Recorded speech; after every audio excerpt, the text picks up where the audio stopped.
But then, after I got out of Lorton and started playing with the Los Latinos and the Earls of Rhythm, and when I got my own band together, I used to go down to Lorton every year and play for the inmates.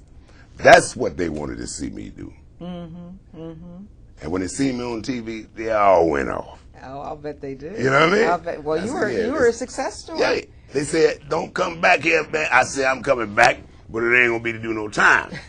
I came back, played for them every year for about 15 years in a row. Now, when you got out of Lorton, when you were getting ready to leave, did you have a clear idea of what you were going to do and how you were going to support yourself? And all I knew exactly what I wanted to do. I wanted to play music, but I wanted to work. I was on parole, and I was not allowed to play in any places that sold alcoholic beverages. So what I did, before I got my own band together, I had an acoustic guitar. Same guitar I bought out of Lorton. And I used to go to people's houses on the weekends, have a little cookhouse like my mother and I used to do when I was a baby.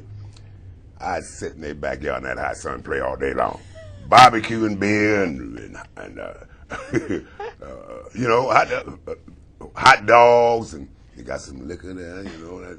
All they had to do was give me a drink of liquor and give me some beer and some food. I play all day long.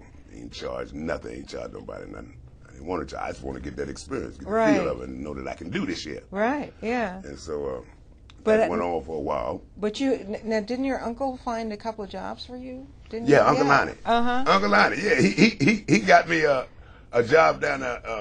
The first job he got me was on the same street that Duke Zebra is on, which is my favorite restaurant at that point in time. 11 presidents have eaten there at Duke Zebra. And it's a very famous place. A lot of movie stars coming in. I had the pleasure of meeting Jane Mansfield, William Bendix, Jimmy Stewart. I can go on and on. Rock Hudson. Yeah, and Marilyn Monroe. She came through there. But the first job he got me was down on the corner, about 2 blocks down from there. A little small restaurant. And I was washing dishes in there. I said, now, this ain't me washing them dishes. So I worked there for about a month, and then he got my job up Duke Zebra. And then... And you were the first black waiter, the first black waiter that Duke Zebra ever had. I started out being a busboy, and I was so good at that. You know, I did better than the waiters were doing. And they walking around there with them trays and talking proper and all that, you know. I was just being me. And I was nice to people, very polite. My mother raised me that way.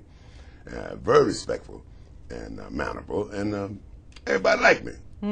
And so the money wasn't there, but I'm saying the tips is what make a waiter.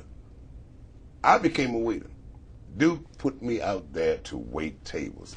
And I thought that was the greatest thing that would ever happen to a black man in that particular area at that particular time, you know. Yeah. And so how long were you there? I was very good at it. I did it until I got married. I got married New Year's Day, 1964, and I used to bring home $125 a week. Wasn't making but $26 a week as a waiter. $26 That's what they a week. start you off. If you're a good waiter, you're gonna make your money. So I used to bring home $125, $140 tips.